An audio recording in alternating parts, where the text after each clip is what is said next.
Welcome to Exploring Nature with Children. We've got another exciting week for you this week because it is Bird Week. And birds you can study either at home looking out the window, maybe out on a walk, or even online on web cameras. There are so many different ways to study birds, and we've got some brilliant activities and ideas for you to try out at home. Twinkl actually has a partnership with the Exploring Nature with Children curriculum. So if you go on the Twinkl website, there is a section that is dedicated to each week of the Exploring Nature with Children curriculum, and you will find loads of resources on there for Bird Week. So do check that out. I've put a link below, so it will take you straight to all of those Bird Week resources. So I'm outside and I can hear so many different birds around me and all of their different calls. I can see some signs for birds as well, so I have found a few feathers as well as the nests you might be able to see behind me. So birds are one of the 5 classes of the animals with vertebrae, so that means they have a backbone. So there are lots of other classes as well, there are 4 others, but birds is the one we're looking at today. And you might like to think of some of the other features birds have. One of them that you may say is flying. Now, not all birds can fly, but that is a big part of birds, and often they are flying or they have feathers. Now, our first big discussion question today is going to be a bit about using our imagination, is what would you do if you could fly? I'd love to think about all the different ideas you could come up with if you could fly around like a bird. I really would love to be able to fly, to look down at all the small things I could see. However, I'm not sure if I'd want to live in a nest in a tree. So now I'm down on the ground, feeling much safer than if I was in a nest, and I'm looking for feathers, because although not all birds can fly, all birds have feathers. So that's one of their unique properties about birds. And what's amazing about the feathers on birds is they're not all the same. They have all sorts of different feathers and different colours and patterns on the feathers too. So if you were to look at one feather of the bird, you might not be able to picture what the whole bird looks like because of all the different feathers on it. Imagine a peacock, not its tail, has different feathers compared to its head. Or even a pigeon has different feathers on its wing compared to its front tummy. So our second big discussion question is, can you think of anything that looks different when you change your perspective? Changing your perspective is just about where you look. So for example, looking at one feather compared to the whole bird. So can you think of any other things that change when you change your perspective of how you look at things differently?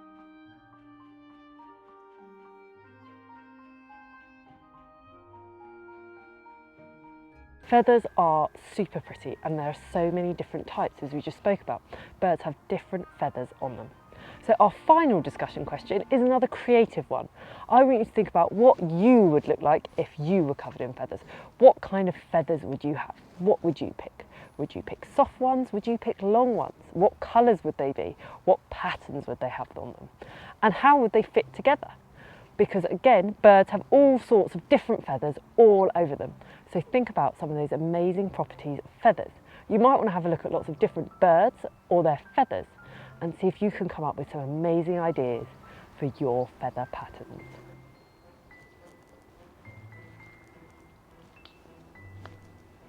So when you're out and about on your walk this week looking for birds, or if you're at home looking for birds in books, I've got a 3, 2, 1 challenge for you.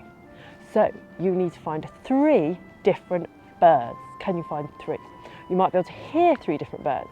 You might see 3 birds doing different things, or you might see 3 different types of birds. So can you find 3 different birds? Can you find 2 different feathers? You might actually find these on the ground around you, or you might find them online looking for feathers in different feather types.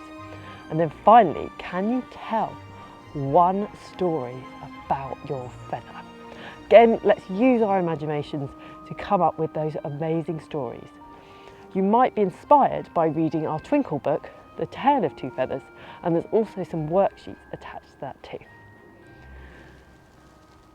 Now we've used our imaginations to come up with some brilliant stories and some exciting ideas, we're going to look more about the magic of feathers with some great activities and craft ideas. Our first activities are all to do with feathers. So if you've got some feathers on your walk, that's great, and you also need some ice. So what you want to do is get a plastic bag and then put that on your hand with some ice on top and just feel how cold it is. Is it cold? Is it warm? How long does it take you to feel the cold? I've had enough now, so I'm going to put it back in the bowl. And then what I'm going to do with my plastic bag is fill it with some feathers I found on my walk, just like a pillow is, or some coats even have feathers in, or a bird that's covered in feathers. So that's the insulation inside our plastic bag now. And then we're going to put our ice back on top and see how cold it is now and how long we can hold it for. And it's amazing, you just can't feel any of the cold at all. And that is just an amazing, really simple experiment to show you why birds are so warm in the cold weather. Our next activity shows some of the magic of why feathers are waterproof. For this you want some water, oil, a feather and some paper. Now you can start by either drawing a feather on some paper or just cutting out some strips. Either way you will need 2 pieces of paper, either strips or feather shapes like we've got here. With your 2 pieces of paper, you want to carefully coat one with oil, just like a bird would when it's preening. So it puts oil on its feathers to keep them at their best. So one of our feathers is going to be coated in oil to represent the bird feather, and the other feather, which is our other piece of paper, is not going to have any oil on. So then we're going to drip some water very carefully onto our paper without oil. And if you watch, you can see the water be absorbed into the paper. It's not running off, and this bird is going to get very cold and wet.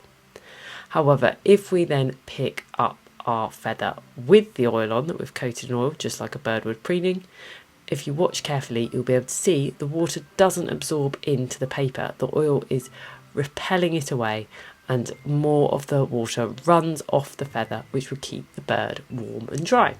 You can also try this out if you've got a real feather, so drip some water onto the feather, and as you can see here, you barely even notice it touching the feather, it runs off so quickly. Absolutely amazing.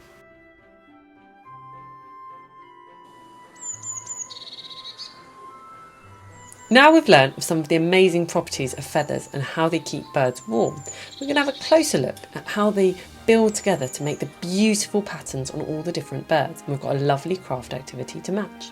So you'll need a twinkle colouring sheet, some tissue paper, scissors and glue. What we're going to do is cut out lots and lots of little tiny bits of tissue paper, so they're like the feathers that we're going to layer up on our bird. So your children can actually learn how the feathers are making up the colours on the bird. But what we're also going to do is look really carefully at the feathers that make up the bird. So although we're using white here, I'm then going to colour in different parts blue with the white stripe, because actually the feathers aren't a blue feather or a white feather to make the stripe. They're actually feathers are really, really pretty on the blue tit that have the blue with the white stripe on that make them up. So then we're sticking those on. And then again, we're going to look really carefully at the colours on the bird and what the feathers look like. And on its head, it has very tiny little feathers as opposed to its back, which has the longer feathers. So we're going to make lots and lots of smaller blue and white feathers and stick those up as well. So this really improves children's observational skills as well as fine motor skills, sticking on all the tiny feathers to make a beautiful blue tit picture.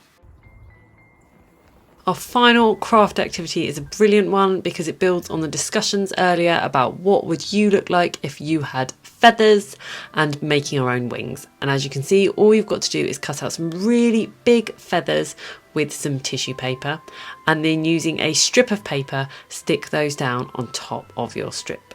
So we're just going to stick 4 big feathers on one strip of paper and 4 big feathers on another strip. We then carefully safety pinned these onto my children's clothes, and they had the most wonderful time running around being birds.